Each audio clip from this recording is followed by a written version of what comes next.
Assalamualaikum warahmatullahi wabarakatuh. A'udzu billahi minasy syaithanir rajim. Bismillahirrahmanirrahim. Wa'tasimu bihablillahi jami'an wa la tafarraqu. Wazkuru ni'matallahi 'alaikum idh kuntum a'daa'a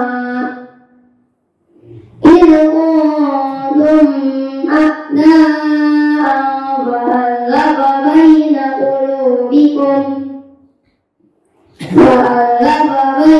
qulubikum fa'asbahtum bi ni'matihi ikhwana.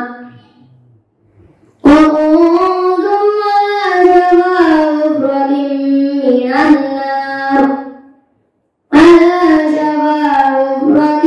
من النار فأنقذكم منها. كذلك يبين الله لكم آياته لعلكم تهتدون. ولتكن منكم أمة يدعون إلى الخير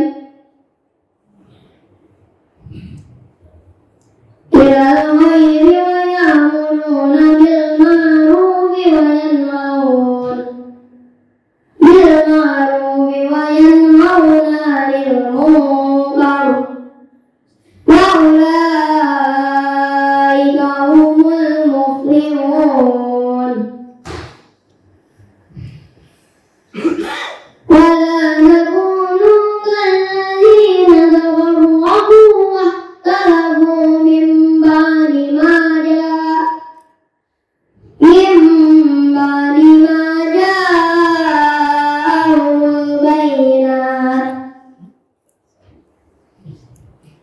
وأولئك لهم عذاب أليم.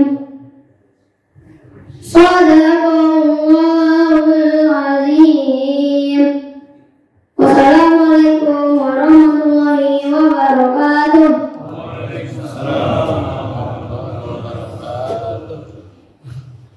Ketua Umum mereka DKI Masjid Alami, Bapak Haji Sofyan. Kepada Bapak Haji Sofyan kami silakan.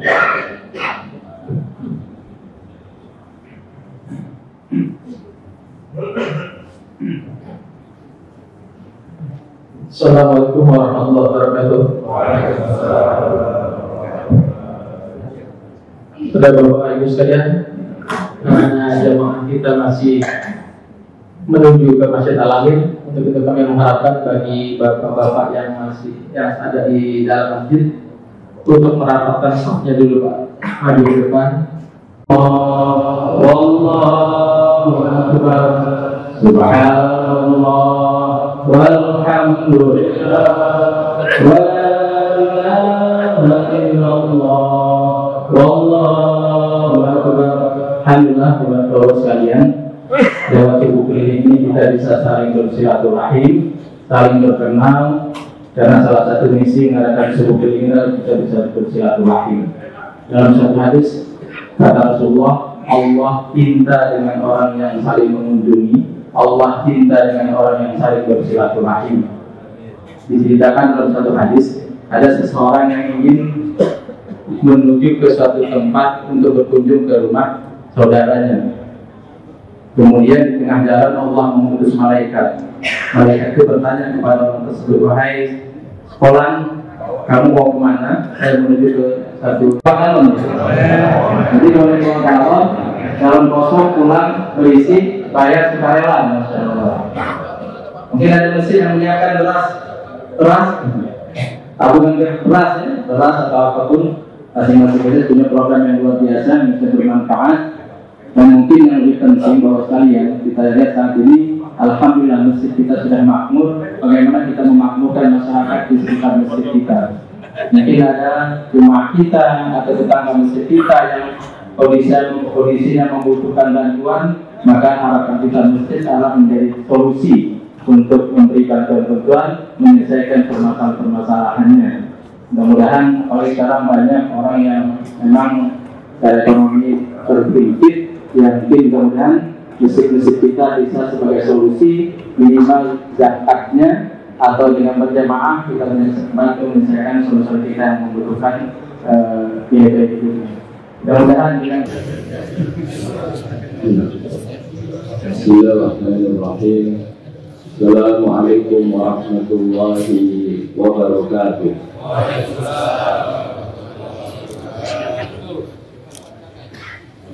Alhamdulillah, nahmaduhu wa nasta'inuhu wa nasta'fihi wa nastaghfiruhu wa natubu ilayhi. Wa na'udzu billahi min shururi anfusina wa sayyiati a'malina. Man yahdihillahu fala mudilla lahu wa man yudlilhu fala hadiya lahu. Asyhadu an la ilaha illallah wahdahu la syarika lahu wa asyhadu anna Muhammadan abduhu wa rasuluhu la nabiyya ba'dah. Amma ba'd.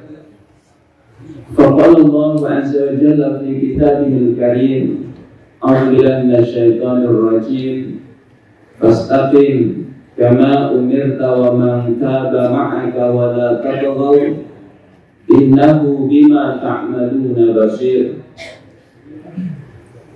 Yang sama-sama kita hormati para pengurus DKM Masjid Sebojongkulur, lebih khusus para umarok kita.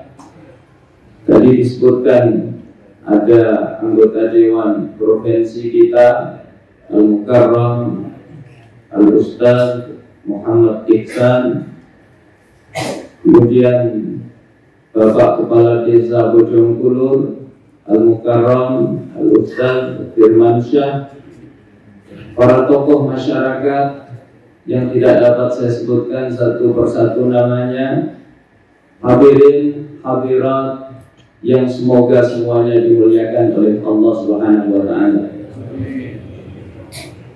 Alhamdulillah, kita bersyukur kehadirat Allah. Kita dihimpun oleh Allah dalam kenikmatan yang begitu banyak. Setelah nikmat iman, nikmat Islam, nikmat kesehatan, nikmat silaturahim, nikmat ukhuwah, persaudaraan.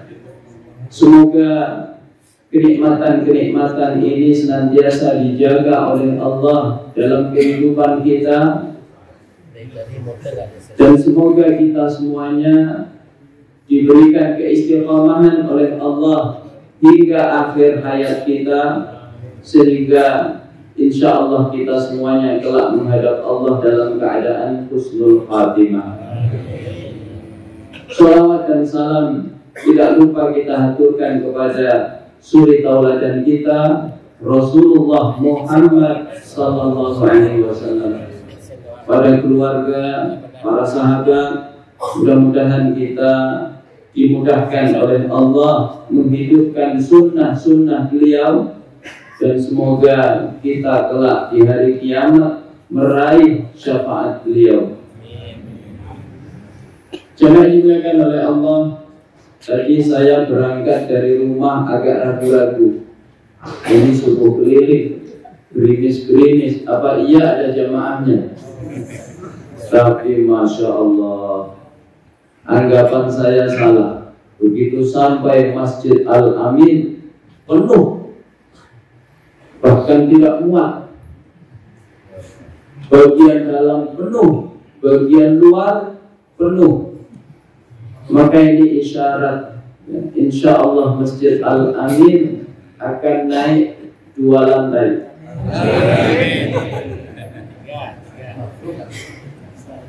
Bapak Ibu yang dimuliakan oleh Allah, tema kajian subuh keliling pada kesempatan kali ini adalah al-istiqamah ala ta'atillah wal muhafadzah 'alaiha.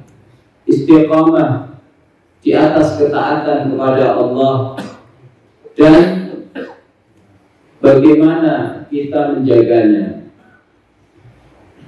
Istiqamah dari kata istaqama yastaqimu istiqamatan. Kata Imam Ibnu Rajab Al-Hambali, yaitu suluku tariqin mustaqim wa huwa ad-dinul qawim min ghairi ta'wijin ila yumnatin wala yusratin, yaitu menempuh jalan agama yang lurus tanpa bengkok sama sekali, baik ke kanan maupun ke kiri. Wadzalika bimtithalil awamir wa jtinabil nawahi. Dan caranya adalah dengan melaksanakan perintah-perintah Allah dan menjauhi larangan-larangan Allah Subhanahu wa taala. Kira-kira dari definisi istiqomah ini, mengamalkannya ringan apa berat? Tetapi meskipun berat, setiap kita harus bersungguh-sungguh untuk menjaganya. Mengapa? Rasulullah SAW manusia terbaik, beliau dijamin surga, masih bersungguh-sungguh untuk bisa istiqomah. Maka ketika turun ayat 112 surat Hud yang saya baca di muqaddimah tadi, fastaqim kama umirta wa man taba ma'aka wa la tatghaw innahu bima ta'maluna basir. Maka beristiqamahlah kamu wahai Muhammad sebagaimana telah diperintahkan kepadamu bersama orang-orang yang bertaubat bersamamu, jangan pernah melampaui batas. Sungguh Allah Maha melihat apa yang kalian perbuat. Kata Ibnu Abbas radhiyallahu anhuma, ma unzila ala Rasulillah sallallahu alaihi wasallam fi jami'il Qur'an ayatun kanat asyadda wala asyaqqa min hadhil ayah. Tidak ada satu ayat pun dari seluruh ayat-ayat Al-Quran yang turun kepada Nabi yang lebih berat dibandingkan ayat tadi, yaitu ayat 112 surat Hud yang memerintahkan keistiqomahan. Kemudian kata Al-Hasan, lamma unzilat hadhil ayat syammara Rasulullah sallallahu alaihi wasallam lil ibadah fama ru'iya dhahikan. Sejak ayat ini turun, kata beliau, maka Rasulullah sallallahu alaihi wasallam selalu bersungguh-sungguh beribadah kepada Allah sampai beliau tidak pernah terlihat tertawa. Kalau ada jamaah hidupnya jarang tertawa, bersungguh-sungguh beribadah kepada Allah, itu kira-kira diberi perintah yang ringan apa yang berat? Seperti itulah beratnya istiqamah. Nabi sampai tidak pernah tertawa. Lalu kata Al-Hasan, falamma asra'a ilaihi syekh qala li ashabihi syayyabatni Hud wa akhwatuha. Begitu Nabi tiba-tiba beruban, maka beliau bersabda kepada para sahabat, aku dibuat beruban oleh surat Hud dan kawan-kawannya. Dalam riwayat dijelaskan apa kawan-kawan surat Hud itu, yaitu surat Qaf, surat Al-Waqi'ah, surat An-Nazi'at. 3 surat ini banyak berbicara tentang hari kiamat, dan hari kiamat hari yang berat. Maka Allah sebutkan sebagai yauman tsaqila, hari yang berat. Lalu apa isi surat Hud tadi? yaitu ayat 112 yang memerintahkan keistiqomahan. Maka saking beratnya istiqomah, Rasulullah sampai tiba-tiba berubah. Maka kalau ada jamaah di Bojongkulur ini, ubahnya kok banyak. Alhamdulillah. Mudah-mudahan itu pertanda istiqomah di jalan Allah Subhanahu wa taala. Jemaah dimuliakan oleh Allah. Mengapa pembahasan istiqomah ini selalu penting untuk menjadi renungan kehidupan kita? Maka saya yakin tema ini pasti disampaikan berulang-ulang di Masjid Al-Amin maupun masjid-masjid yang lain. Saking pentingnya tema ini. Pertama, li'annal istiqamah min alamati qabulil a'mal. Istiqamah itu salah satu tanda diterimanya amal-amal saleh kita. Para ulama mengingatkan, idza qabilallahu min abdihi amalan salihan waffaqahu Allahu li amalin salihin ba'da. Kalau Allah menerima amal saleh seorang hamba, maka tandanya adalah dia dimudahkan oleh Allah untuk beramal saleh lagi setelahnya. Jadi istiqamah ini isyarat amal kita diterima oleh Allah. Kita alhamdulillah Bapak Ibu semuanya di bulan Ramadan Allah mudahkan untuk mengukir berbagai amal saleh. Dimudahkan untuk qiyamul lail, dimudahkan untuk sholat berjamaah, dimudahkan untuk khataman Quran. Ini auranya khatam lebih dari 5 kali. Dimudahkan untuk infak, sedekah. Maka apa tanda amal-amal ibadah kita itu diterima oleh Allah? Salah satunya adalah ketika setelah Ramadan tidak terputus. Maka alhamdulillah subuh keliling pada pagi hari ini penuh. Mudah-mudahan ini isyarat amal saleh Bapak Ibu semuanya diterima oleh Allah Subhanahu wa taala. Tapi sebaliknya, ketika ibadah-ibadah kita terputus, begitu Ramadan berakhir, tidak pernah lagi datang ke masjid, tidak pernah lagi buka mushaf, tidak pernah lagi duduk di majelis ilmu, tidak pernah lagi infak, sedekah, maka kita khawatir jangan-jangan itu salah satu tanda amal kita tidak diterima oleh Allah. Kekhawatiran amal tidak diterima oleh Allah ini karakter umat terbaik. Manusia-manusia terbaik di zaman dahulu, mereka semua khawatir jangan-jangan amalnya tidak diterima oleh Allah. Maka Nabi Ibrahim alaihissalam setelah membangun fondasi Ka'bah, diabadikan dalam ayat 127 surat Al-Baqarah, wa id yarfa'u Ibrahimul qawa'ida minal bait wa Ismail Rabbana taqabbal minna innaka antas samiul alim.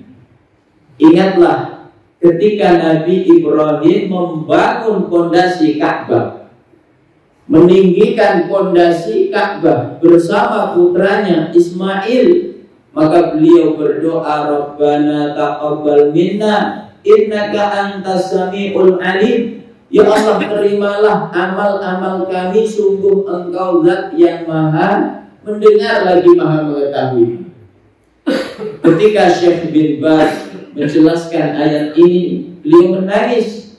Beliau mengatakan, hadza amalun makhsus. Ini amal yang khusus, meninggikan fondasi Ka'bah. Tidak setiap kita bisa mengamalkannya, sekalipun duit kita banyak, sekalipun kita punya jabatan. Tapi urusan meninggikan Ka'bah ini bukan urusan sembarangan, hanya dilakukan oleh orang-orang yang khusus. Kemudian kata beliau, min syakhsin mahsus, dilakukan manusia yang khusus, bukan sembarang manusia. Dia seorang nabi, dia seorang rasul, dia ulul azmi, dijuluki Khalilullah, Nabiullah Ibrahim alaihissalam. Fi makanin maksus, dilakukan di tempat yang paling khusus, di Makkah Al-Mukarramah, tempat paling mulia. Wa yakhafu alla yuqbala min, tapi masih khawatir jangan-jangan tidak diterima oleh Allah Subhanahu wa taala. Maka jangan sampai sebagian kita cepat GR, baru hadir sekali subuh keliling langsung update status meraih surga Firdaus. Maka orang yang cepat GR itu biasanya amalnya cepat terputus. Karakter orang-orang yang beriman tidak mudah GR. Allah sebutkan dalam ayat yang lain di surat Al-Mu'minun ayat 60 dan 61. Bagaimana karakter orang yang beriman itu? Walladzina yu'tuna ma atau wa qulubuhum wajilatun annahum ila rabbihim raji'un ulaika yusari'una fil khairat wa hum laha sabiqun.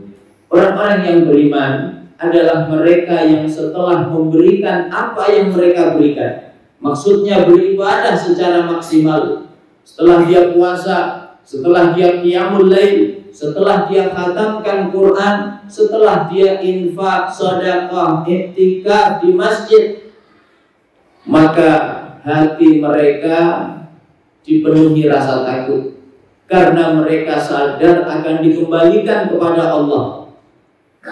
Ketika ayat ini turun, Aisyah radhiyallahu anha bertanya kepada Rasulullah perihal ayat ini. Ya Rasulullah, ahumul ladzina yashrabuna al-khamra wa yasriquna wa yaznun? Ya Rasul, apakah mereka itu takut karena minum khamar, karena mencuri, ataukah karena berzina? Maka Rasulullah menjawab, la ya bintas Siddiq, tidak wahai putri Abu Bakar As-Siddiq. Bal humul ladzina yusallun wa yasumun wa yatasaddaqun. Justru mereka yang takut itu adalah ahli sholat, ahli puasa, ahli sedekah. Tapi mengapa mereka takut? Wa yakhafuna alla yuqbala minhum. Mereka takut amal mereka tidak diterima oleh Allah Subhanahu wa taala. Maka orang-orang yang seperti itu, kata Allah, ulaika yusari'una fil khairat wa hum laha sabiqun. Mereka lah yang bisa bersegera dalam kebaikan dan berlomba-lomba di dalam menunaikannya. Ini pertama. Kedua, mengapa pembahasan istiqamah selalu penting untuk menjadi renungan kehidupan kita? Li'annal istiqamah min asbabi husnil khatimah. Karena istiqamah itu salah satu sebab kita meraih husnul khatimah, akhir kehidupan yang baik. Ulama dulu berdoa, Allahumma khtim a'malana wa ajalana bi husnil khatimah. Ya Allah, tutuplah amal kami, ajal kami dengan husnul khatimah, akhir yang baik. Mengapa mereka berdoa seperti itu? Karena husnul khatimah itu isyarat Allah menghendaki kebaikan untuk akhirat kita. Kata Nabi dalam hadisnya, idza aradallahu bi'abdihi khairan ista'malahu. Kalau Allah menghendaki kebaikan untuk hambanya, maka Allah akan mempekerjakannya.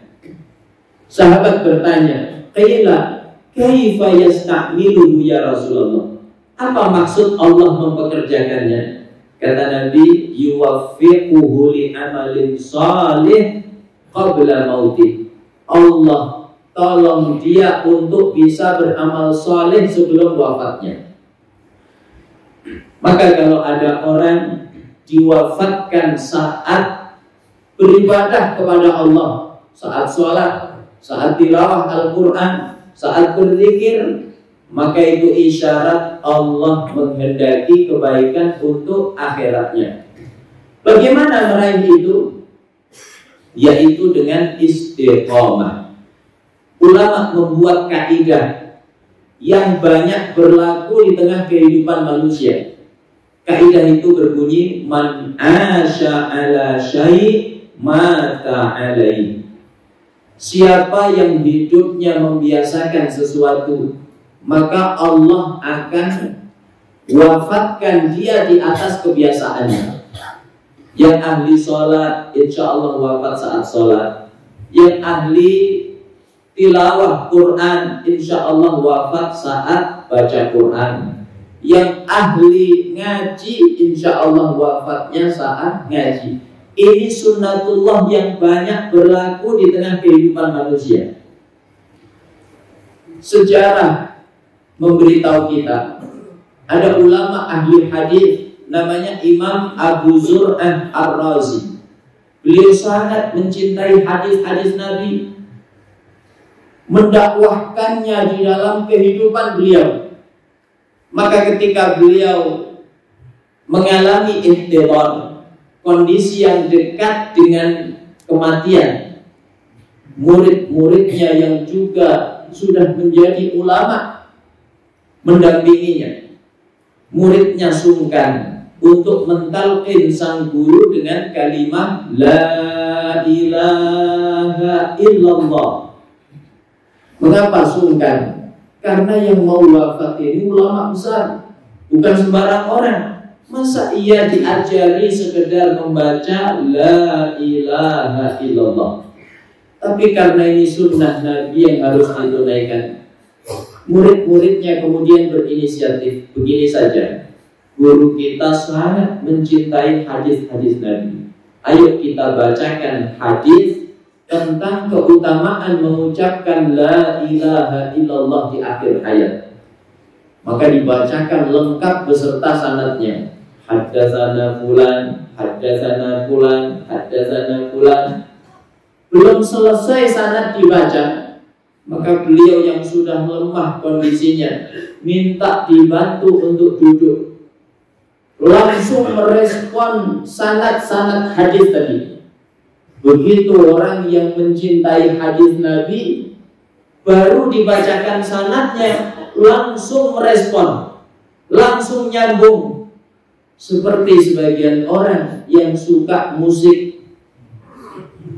Di sini nggak ada, Pak. Di luar kadang ada. Begitu baru dengar muqaddimahnya, langsung nyambung, mutin hafalannya. Nggak ada yang salah satu huruf pun, sekalipun nggak ngerti bahasanya. Ada Pak? Ya, di sini nggak ada, di luar kadang ada. Jamaah dimuliakan oleh Allah. Maka beliau minta dibantu untuk duduk.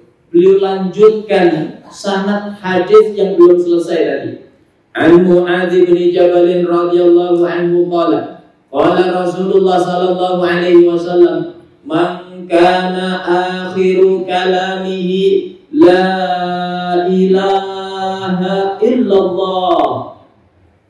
Dari Mu'adz bin Jabal, semoga Allah meridainya, beliau berkata, Rasulullah sallallahu alaihi wasallam bersabda, siapa yang ucapan terakhirnya La ilaha illallah, begitu sampai pada kalimat La ilaha illallah, beliau pun diwafatkan oleh Allah.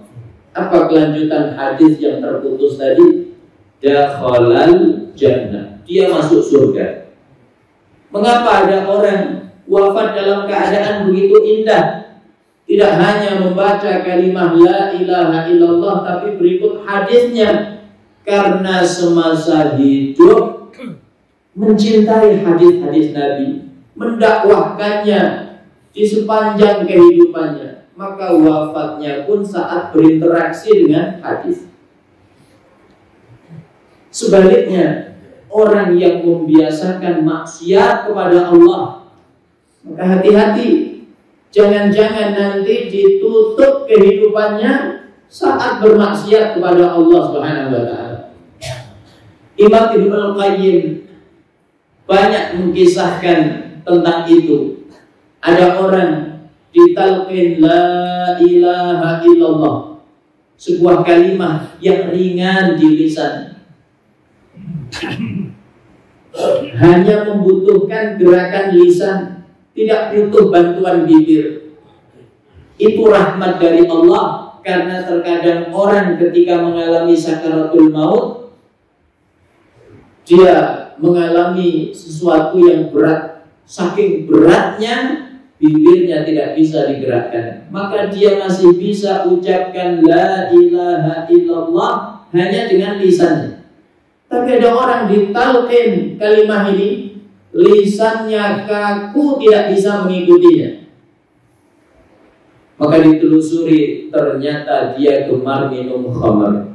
Maka hati-hati, lisan yang dekat dengan khamar, jangan-jangan nanti tidak bisa mengucapkan la ilaha illallah. Kemudian ada orang ditalqin la ilaha illallah, malah menyebut jumlah angka yang sangat banyak. 1 juta bayar 2 juta, 3 juta bayar 5 juta. Apa sebabnya, Pak? Semasa hidupnya dia rentenir. Ada orang ditalqin la ilaha illallah, malah menyebutkan nama-nama wanita. Begitu ditelusuri, rupanya gemar berzina. Man asya ala syai' mata alaih. Jemaah dimuliakan oleh Allah, Imam Ibnul Qayyim juga menyebutkan kisah yang patut menjadi renungan kita semuanya. Kisah seorang muadzin, bahkan dia sudah kumandangkan azan itu 40 tahun lamanya. Lama apa sebentar? Ya. Maka dia kehilangan keistiqomahannya. Satu ketika lewatlah seorang wanita yang cantik jelita. Dia terfitnah oleh kecantikan wanita itu. Wanita itu bertanya kepadanya, aina tariqu ila hammami min jab? Mana jalan menuju kamar mandi umum yang disebut kamar mandi min jab? Maka muadzin itu menunjuk ke arah rumahnya, itu kamar mandi. Kebetulan pintunya mirip seperti pintu kamar mandi. Maka wanita itu pun masuk ke dalam pintu yang dituju tadi, ya, masuk ke dalam rumahnya. Begitu dia sudah masuk, maka muadzin ini mengikutinya dari belakang. Dia ikut masuk lalu mengunci pintunya. Dia berniat jahat kepada wanita itu. Wanita ini paham dia telah dijebak, dia telah ditipu. Maka untuk menyelamatkan diri, caranya adalah pura-pura. Wanita itu kemudian berkata, limadza la tashtari ma ladza minat ta'ami wasyarab? Mengapa kamu tidak membeli makanan, minuman yang lezat untuk kita menghabiskan malam ini bersama-sama? Seketika muadzin tadi kegirangan. Dia mengira wanita itu mau dengannya. Maka dia keluar dari rumahnya, semangatnya 45. Kata dia, as-sa'ah sa'atika bikulli ma turidin. Tunggu sebentar, aku akan hadirkan semua yang kamu inginkan. Maka dia pun belanja, beli kopi, beli mie, beli kacang, cemilan. Semangat 45. Begitu sampai ke rumahnya, rupanya wanita itu sudah pergi. Baru dia sadar bahwa dia telah ditipu. Orang jatuh cinta, lalu cintanya tak sampai. Itu sakit apa tidak? Sakitnya di mana itu? Ya. Ini yang dialami muadzin ini. Maka akhirnya dia stres. Ya, makanya para ikhwan tundukkan pandangan, ya, supaya tidak stres. Muadzin ini stres. Dia terus mencari wanita itu sambil bersyair, ya rubba qailatin yauman wa qad ta'ibat aina tariqu ila hammami min jab. Duhai wanita yang hari itu telah kelelahan, dia bertanya kepadaku, kemanakah jalan menuju kamar mandi min jab? Maka dia berkeliling kemana-mana mencari wanita tadi sambil bersyair, ya. Sehingga dia tinggalkan kebaikannya. Dia tidak lagi azan, dia tidak lagi iqamah, tidak lagi sholat di masjid, tapi sibuk mencari wanita tadi sambil bersyair.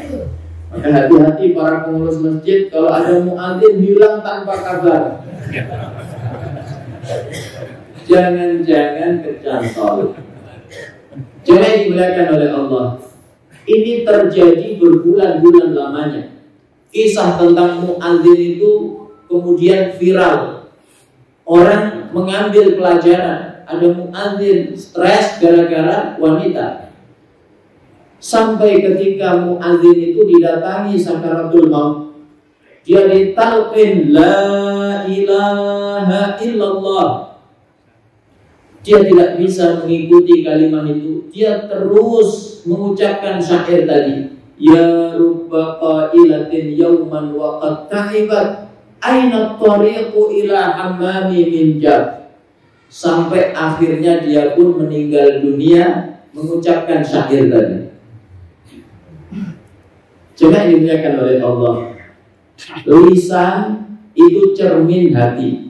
Apa yang tersimpan di hati itu yang akan terucap di lisan. Ketika kita masih hidup seperti ini, kita bisa menutupi isi hati kita. Sekalipun hatinya isinya busuk, tapi yang keluar manis sekali. Ada Pak? Ya? Sini nggak ada. Nah itu kadang 5 tahun sekali kita menjumpainya. Itu kalau masih hidup di dunia. Tapi ketika seseorang didatangi sakaratul maut, maka lisan akan jujur sejujur-jujurnya. Apa isi hatinya, itulah yang akan terucap.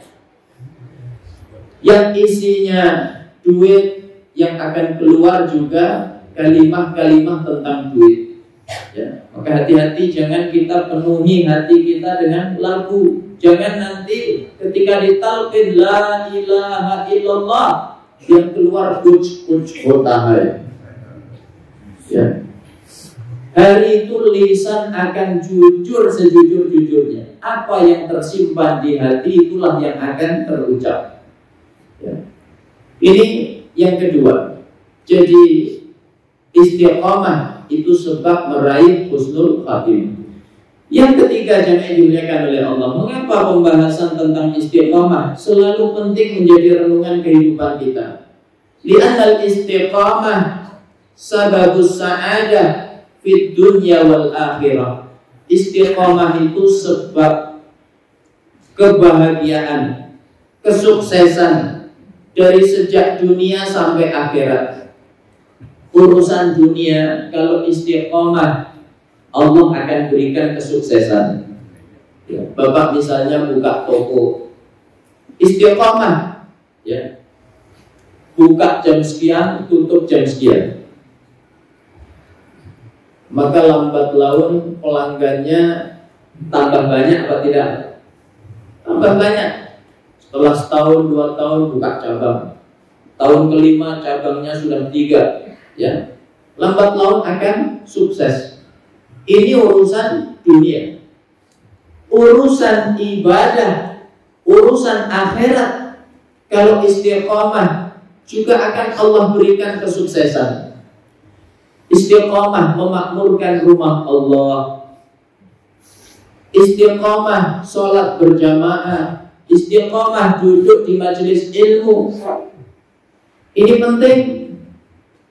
Terkadang jamaah yang dimuliakan oleh Allah, orang memakmurkan masjid itu juga diganggu oleh setan.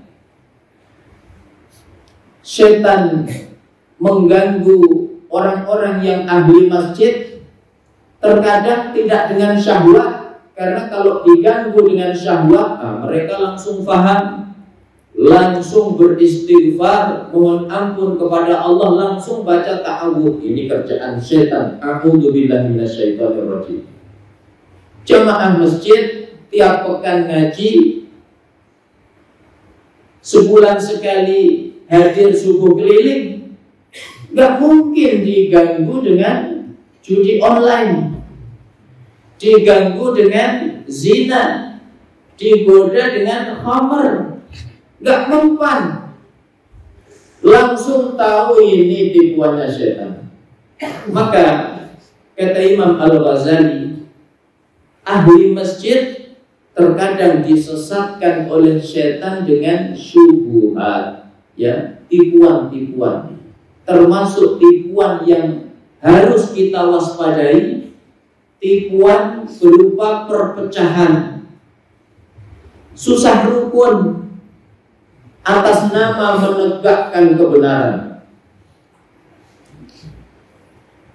Maka terkadang satu jamaah dengan jamaah yang lain gak akur, satu pengurus dengan pengurus yang lain gak akur, hanya karena perbedaan masalah khilafiyah ijtihadiyah. Satu kunut, satu tidak, satu zikirnya kencang, satu zikirnya pelan, padahal sama-sama zikir, ya. Tapi sekarang sudah nggak ribut lagi, Ustaz. Apa sebabnya? Sama-sama nggak sholat subuh di masjid. Ya. Nah, ini tipuannya siapa, Pak? Setan. Maka ayat yang dibaca oleh adik kita tadi ditasmihkan. Saya husnudzan, kalau adik kita tadi sudah sampai surat Ali Imran, saya yakin jamaahnya ini sudah khatam semua. Waqtasimu bihablillahi jami'a wa la tafarraqu wadhkuru ni'matallahi 'alaikum id kuntum a'da'an fa'alafa baina qulubikum fa asbahtum bi ni'matihi ikhwana. Dulu ada dua suku tua di kota Madinah, suku Aus, suku Khazraj. Usia permusuhan mereka itu sudah sekitar 150 tahun. Dari kakek sudah turun ke cucu. Kalau ada dua suku sudah ratusan tahun perang, itu kira-kira didamaikan susah apa mudah? Susah. Tapi Masya Allah, dengan cahaya Islam mereka bersatu. Satu ketika Yahudi datang mengungkit-ungkit permusuhan mereka. Akhirnya mereka kembali menghunus pedang, hampir-hampir saling menumpahkan darah. Jadi yang suka memecah belah itu dari sejak zaman Nabi siapa? Yahudi. Ya. Maka kalau kita gemar ribut, gemar berpecah belah, kita secara tidak langsung mengikuti kebiasaannya siapa? Yahudi. Rasulullah kemudian menenangkan mereka. Kata Nabi, Allah, takutlah kalian kepada Allah. Anida'ul jahiliyati tad'una wa ana baina aydikum. Apakah seruan jahiliyah kalian kumandangkan padahal aku masih hidup di tengah kalian? Maka kemudian Nabi membaca ayat tadi, wa'tasimu bihablillahi jami'an wa la tafarraqu. Berpegang teguhlah terhadap tali agama Allah, jangan pernah bercerai-berai.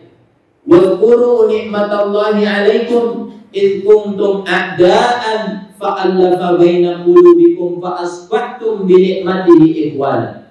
Ingatlah sebelum ini kalian berpecah belah, kemudian dengan nikmat Allah kalian menjadi bersaudara. Maka kata nikmat di dalam ayat ini Allah sebut sampai 2 kali. Yang keduanya menggambarkan tentang ukhuwah. Ini isyarat bahwa nikmat ukhuwah adalah nikmatun rabbaniyatun ghaliyah, nikmat Allah yang sangat mahal, yang tidak terbeli dengan apapun. Makanya dalam surat Al-Anfal, ya, wa allafa baina qulubihim law anfaqta ma fil ardi jami'an ma allafta baina qulubihim walakin Allah allafa bainahum innahu azizun hakim. Allah mengikatkan hati hamba-hambanya. Kalau kamu wahai Muhammad menginfakkan semua yang ada di muka bumi, niscaya kamu tidak akan mampu mengeratkan hati manusia, karena yang mampu hanyalah Allah. Maka kalau ada perpecahan kecil dalam kehidupan kita, gesekan kecil dalam kehidupan kita, renungkan nikmat ukhuwah ini, nikmat Allah yang mahal, bahkan lebih mahal daripada dunia beserta isinya. Dan nikmat ini tidak hanya menguatkan kita di dunia, tapi juga kelak menyatukan kita di surga Allah Subhanahu wa taala. Dalam hadis kata Nabi, inna fil jannati manabira min nur 'alaiha qaumun libasuhum nur wa wujuhuhum nur laisu minal anbiya wal syuhada walakin yaghbituhum nabiyuna wasyuhada. Di surga nanti ada dipan-dipan, mimbar-mimbar terbuat dari cahaya. Di atas itu ada kaum, wajah mereka bercahaya, pakaian mereka bercahaya, padahal mereka bukan golongan nabi, mereka bukan golongan syuhada, tapi nabi dan syuhada cemburu terhadap mereka. Saking besarnya nikmat yang Allah karuniakan kepada mereka. Maka sahabat penasaran, sifhum lana ya Rasulullah, jelaskan ciri-ciri mereka kepada kami ya Rasul.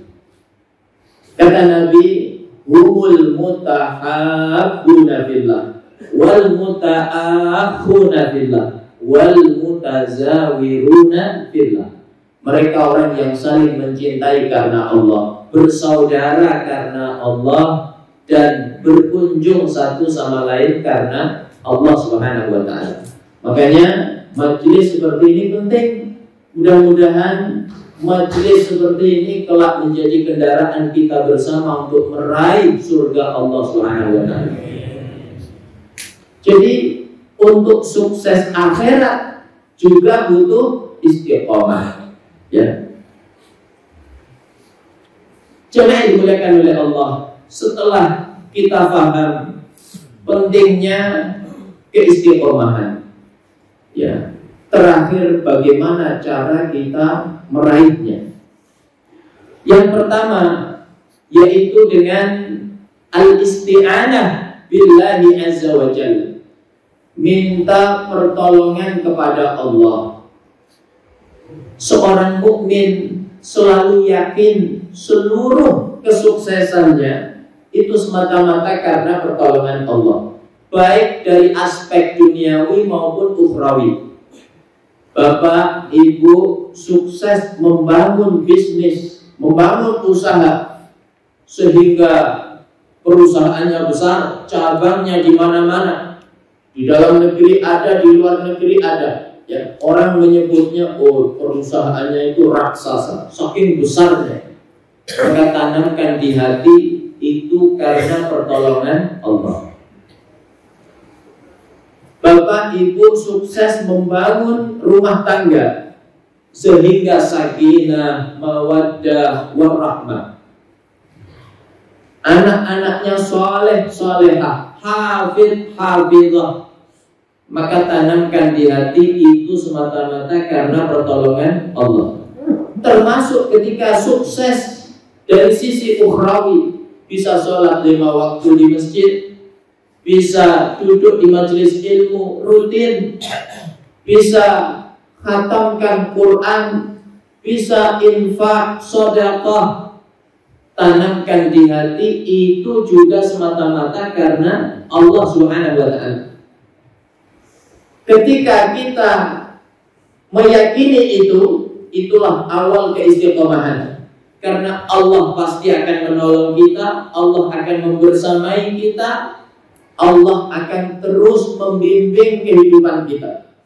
Tapi sebaliknya, kalau sudah mulai terbersit di hati kita, ini karena saya, ini karena kehebatan saya, ya, ini karena manajemen saya, maka bersiap-siaplah ditinggalkan oleh Allah. sebagaimana Qarun. Qarun itu masih kerabatnya Nabi Musa.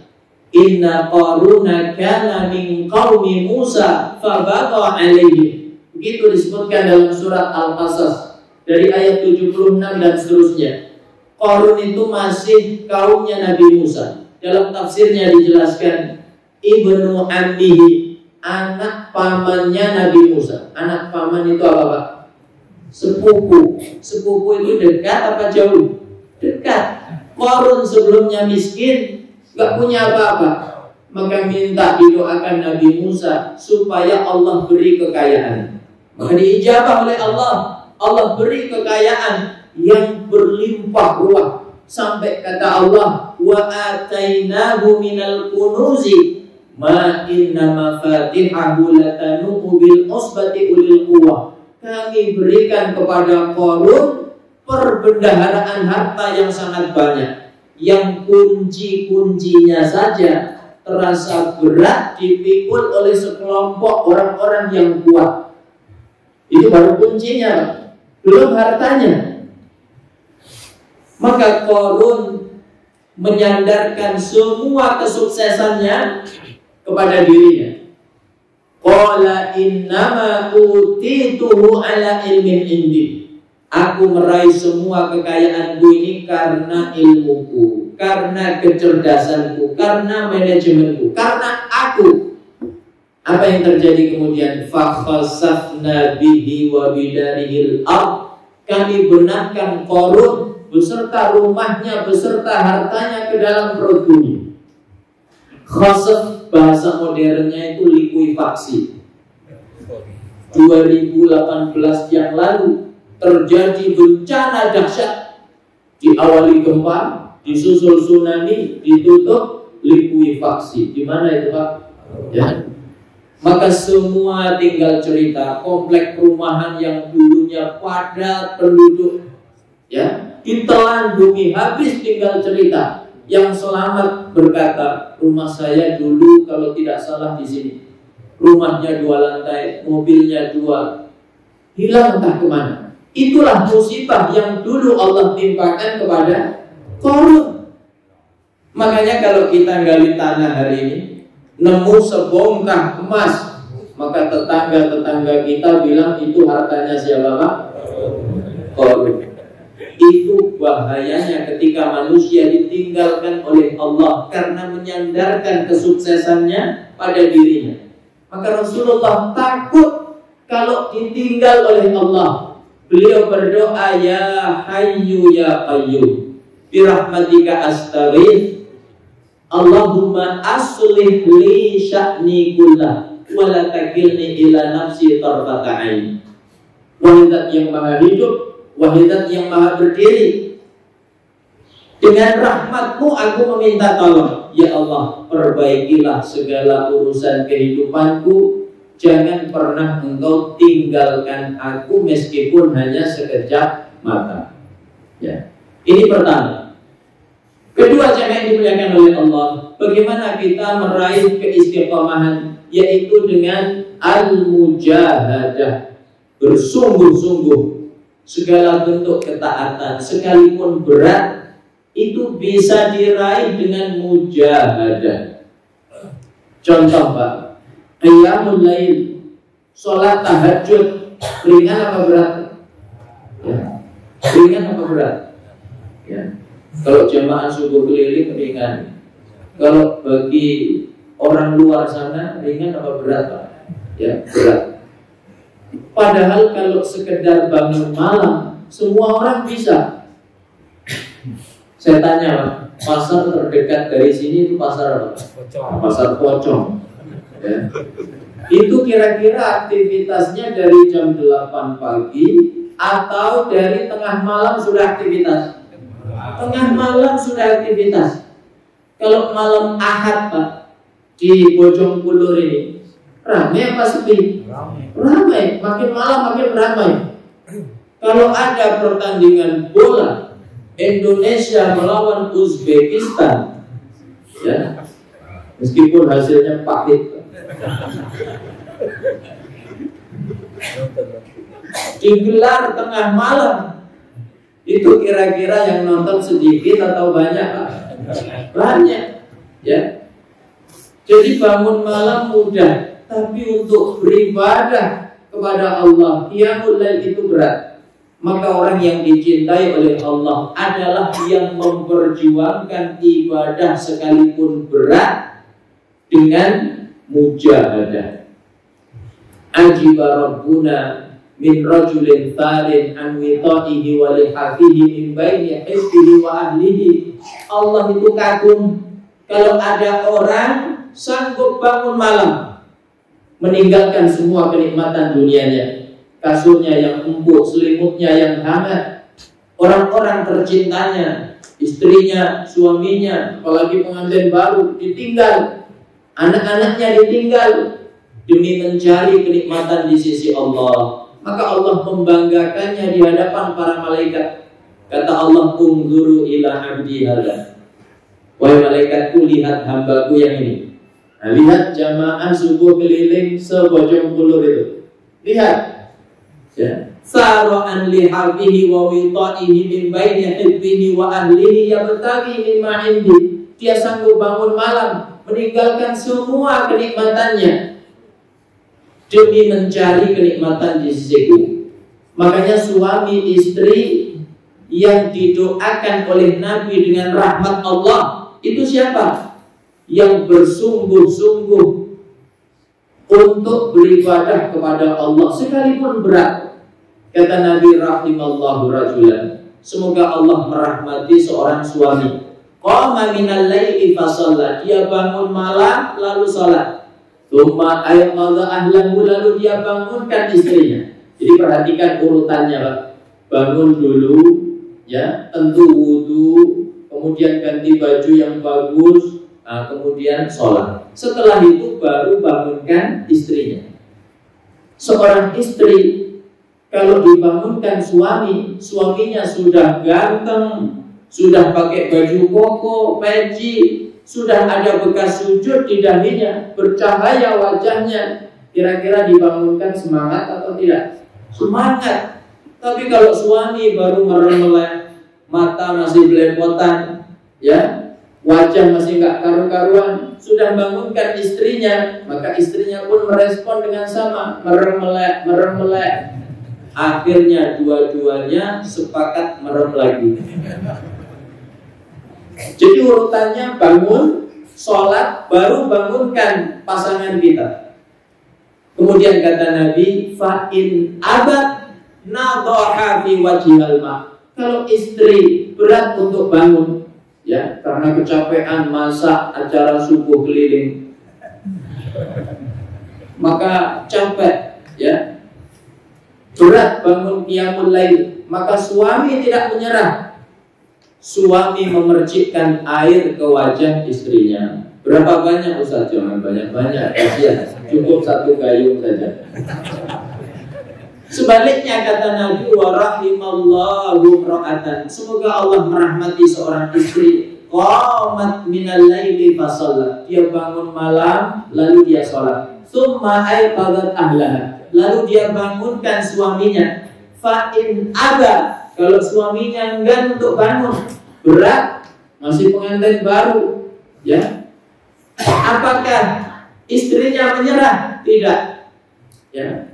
Kata Nabi, nadhahat fi wajhil ma, istrinya memercikkan air ke wajah suaminya. Kadang laki-laki agak susah bangun, jadi airnya agak banyak sedikit nggak apa-apa, ya, satu ember lah.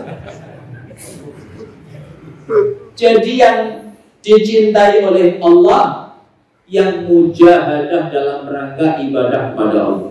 Nah, hidup di dunia ini itu dalam rangka mujahadah ibadah. Kapan mukmin itu istirahat? Ya, Imam Ahmad ditanya, mata yajidul mukmin tu'mar raha. Kapan mukmin itu merasakan lezatnya istirahat? Beliau menjawab, indama wada'a qadamahu fil jannah, kalau sudah menapakkan telapak kakinya di surga, baru istirahat. Ya. Ini kedua. Yang ketiga jangan dimuliakan oleh Allah. Bagaimana kita meraih keistiqomahan? Yaitu dengan ar-rifqatut thayyibah, kawan-kawan yang baik. Mengapa Ramadan kita mudah beribadah? Puasa terasa ringan, khataman Quran ringan, iktikaf di masjid ringan, duduk di majelis ilmu mudah, sholat jamaah mudah. Apa sebabnya? Kawannya banyak. Kalau Ramadan depan, belakang, kanan, kiri puasa semua. Warteg tutup, warung Sunda tutup, warung Padang tutup. Makanya puasa terasa ringan. Coba setelah Syawal, sudah makan sahur, sudah niat nawaitu shauma ghadin, jam 9 pagi diingatkan jangan lupa halal bihalal. Ya, menunya dikasih bocoran Pak, nasi kebuli plus kambing guling, pulangnya bawa berkat. Nah, kira-kira dibatalin atau tidak? Ya, jujur jamaahnya. Pengajian kalau jamaahnya jujur itu tandanya pengajian yang sukses. Kalau sudah sukses, nah, ngajinya nggak usah lama-lama. Sebentar lagi saya tutup Pak. Jadi untuk istiqomah butuh sahabat yang baik. Maka pernah saya kisahkan apa rahasia keistiqomahannya Imam Ahmad Ibnu Hanbal. Ketika beliau ditangkap penguasa saat itu yang berpaham Mu'tazilah, dijebloskan ke dalam penjara, dipaksa mengakui Quran adalah makhluk. Dia tidak mau. Quran kalamullah, bukan makhluk. Apa rahasia keistiqomahan beliau? Beliau punya sahabat namanya Muhammad bin Nuh. Usianya masih muda. Ini sahabat yang saleh. Dia ditangkap bersama Imam Ahmad. Bedanya Imam Ahmad masih hidup sampai penjara, Muhammad bin Nuh meninggal di perjalanan. Maka Imam Ahmad yang mengurusi jenazahnya. Sesaat sebelum wafat, Muhammad bin Nuh berpesan, "Ya Aba Abdillah, innaka lasta mithli, innaka rajulun yuqtada bika, fattaqillah wathbut." Wahai Imam Ahmad, wahai Abu Abdillah, engkau beda dengan saya. Engkau manusia yang diikuti banyak orang. Kalau aku nggak punya pengikut, aku orang biasa. Maka aku nasihati engkau bertakwalah kepada Allah, tegarlah mempertahankan kebenaran. Maka beliau tegar di atas prinsip kebenaran yang beliau pegang, sekalipun disiksa, dicambuk setiap harinya. Jadi kalau sekali Imam Ahmad butuh sahabat yang saleh, apalagi orang-orang seperti kita, ya. Sebaliknya, kawan yang jahat, ya, itu selalu berbahaya. Dari zaman ke zaman, kawan yang jahat itu membahayakan, baik dunia kita maupun akhirat kita. Ada orang Quraisy, ya, namanya Uqbah bin Abi Mu'id. Dia orang yang terkenal santun, berakhlak, baik kepada Nabi karena berkawan sejak sebelum diangkat menjadi Rasul. Tidak pernah dia menyakiti Nabi. Bahkan dia sudah pernah ucapkan 2 kalimat syahadat. Ketika dia pulang dari dagang di negeri Syam, dia sukses. Maka orang Arab itu senang, ya, menjamu tamu, menghidangkan makanan-makanan, ya, seperti yang dilakukan Masjid Al-Amin pagi hari ini, Masya Allah. Ya. Ini kebiasaan orang Arab zaman itu. Maka dia mengundang orang-orang Quraisy untuk makan di rumahnya. Termasuk Nabi diundang. Nabi berkata, "La aqulu ta'amaka wa la adkhulu baitaka illa an tashhada an la ilaha illallah wa anni rasulullah. Wahai Uqbah, aku nggak mau masuk rumahmu, aku nggak mau makan makananmu sampai kamu bersaksi tiada Tuhan selain Allah, Muhammad utusan Allah. Maka karena Uqbah ini baik, ya, terkenal berakhlak, dekat dengan Nabi, maka dia pun ucapkan kalimat itu, asyhadu an la ilaha illallah wa asyhadu annaka ya Muhammad Rasulullah. Berarti sudah masuk Islam apa belum, Pak? Sudah, ya. Tapi karena pengaruh kawan yang jahat, dia punya kawan yang biasa dia minum khamar bersamanya, namanya Ubaid bin Khalaf. Ubaid marah, dia orang musyrik, ya. Kamu telah murtad wahai Uqbah, aku tidak mau berkawan bersamamu hatta ta'tiya Muhammadan wa tabsuqa fi wajhi, sampai kamu datangi Muhammad, kamu ludahi wajahnya. Maka lihat, Pak, dampak dari kawan yang jahat. Akhirnya karena Uqbah dikucilkan, dia nggak mau. Dia kemudian mengikuti saran kawannya. Dia datangi Nabi, dia nyatakan kekufurannya kepada Nabi, bahkan dia meludahi wajah Nabi yang begitu mulia. Dalam riwayat disebutkan, ludah itu, ya, berbalik ke wajahnya, kemudian wajahnya terbakar. Begitu Allah menjaga nabinya. Masih hidup dijaga oleh Allah, sudah wafat pun dijaga oleh Allah, ya. Maka kita masih ingat ada orang yang gemar menghina Nabi di luar negeri, dikawal polisi, lalu mengalami kecelakaan, bertabrakan dengan truk pengangkut bahan bakar, maka terbakar, hangus, ya, habis. Begitu Allah menjaga kemuliaan Nabi-Nya. Maka hati-hati orang yang gemar menghina Nabi, ya, akan berhadapan dengan Allah Subhanahu wa Ta'ala. Berhadapan dengan manusia bisa menang, tapi kalau sudah berhadapan dengan Allah, gak mungkin menang. Jemaah yang dimuliakan oleh Allah, akhirnya Nabi marah. Nabi berkata, la in laqituka kharija jibali Makkah la a'luwanna raksak.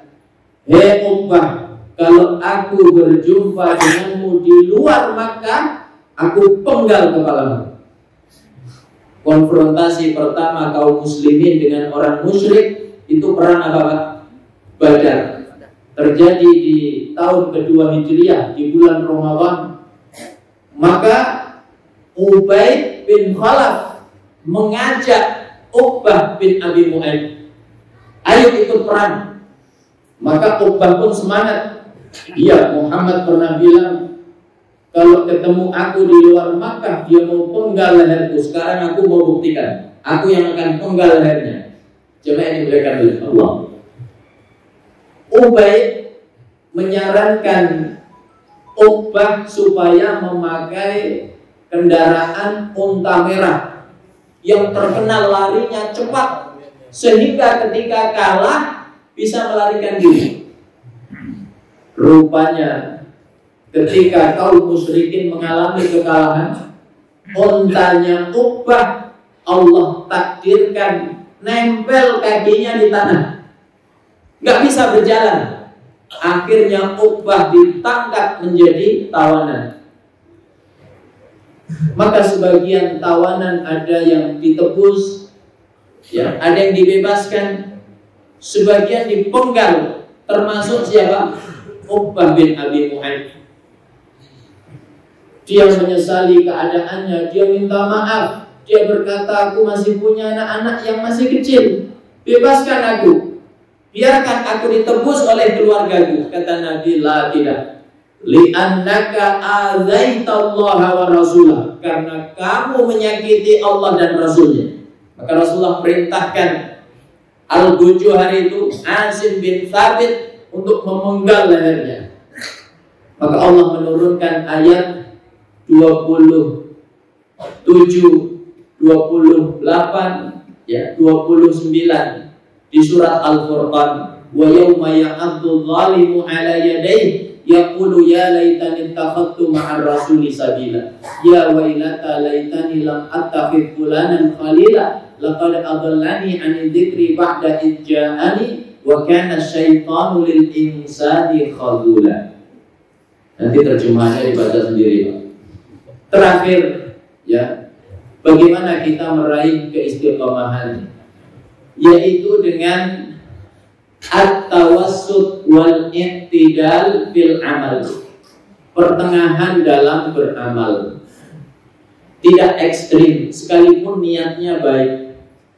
Zaman Nabi ketika Ashrul Awakhir, ada satu tali terikat dari tiang masjid ke tiang lainnya, ya.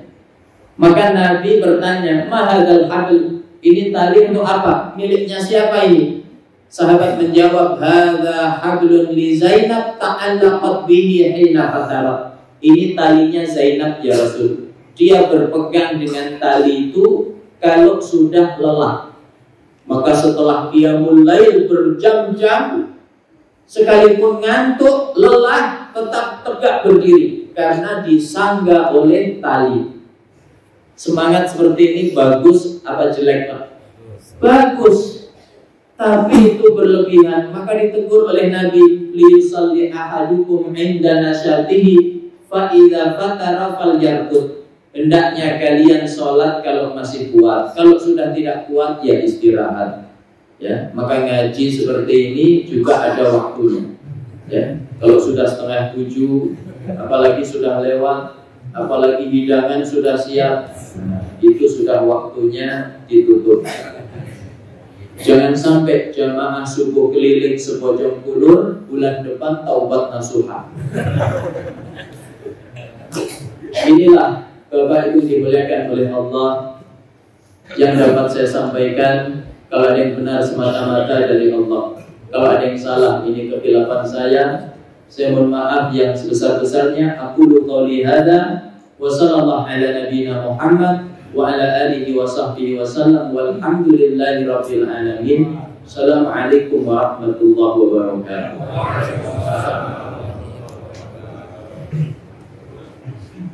Sallallahu alaihi wasallam, sallallahu alaihi Muhammad, sallallahu alaihi wasallam, sallallahu alaihi Muhammad, sallallahu alaihi wasallam.